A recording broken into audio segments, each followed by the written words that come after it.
Alors, chez Red Bull, on n'écarte pas de recruter Perez et Hülkenberg selon Helmut Marko. Ils restent tous les deux des options face à un avenir incertain. Après Christian Horner, c'est Helmut Marko chez Red Bull qui n'écarte pas un possible remplacement d'Alex Albon dans le baquet de la Red Bull Racing RB17 de 2021. Le Thaïlandais jouit toujours officiellement d'un soutien sans faille de ses deux patrons, mais les performances d'Albon face à Max Verstappen ne s'améliorent pas vraiment. À Sochi, il y a de nouveau eu un gros écart qui a valu une convocation à l'usine pour le Thaïlandais pendant 3 jours afin de travailler avec ses ingés et un simulateur avant le prochain Grand Prix. Si Alex Albon est performant, il restera.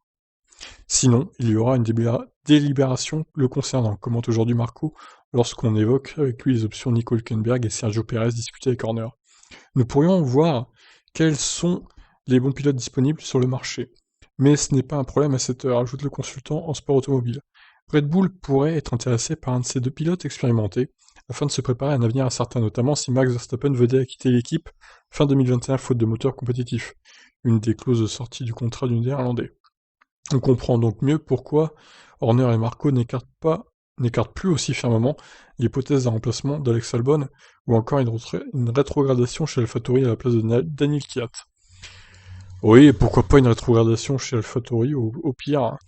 Bon, Kvyat, c'est vrai qu'il a marqué des points en Russie chez lui, mais en même temps, il avait une meilleure stratégie que Gasly, et Kvyat, quand même, il semble un peu inférieur à Albon et surtout à Gasly.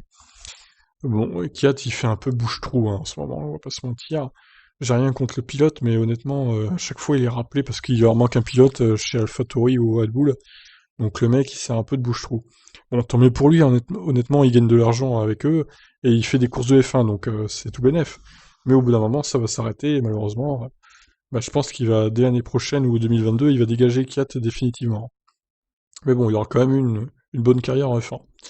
C'est pas négligeable. Voilà, bah écoutez, à mon avis, Albon, s'il s'améliore pas, il va dégager en 2022, 21 même, pas 2022, dès 2021, il sera plus là. Et voilà. Tant pis pour lui, hein, après il a qu'à s'améliorer aussi, hein. C'est vrai que les performances par rapport à Verstappen sont vraiment dégueulasses, hein. Alors je sais pas s'ils ont vraiment les deux mêmes voitures, l'un et l'autre, mais en tout cas, si c'est le cas, c'est une catastrophe. Mais évidemment, si Verstappen a des évos en plus que Albon n'a pas, ça peut aussi jouer. Donc voilà, on va suivre ça de près. Je vous laisse réagir. Ciao.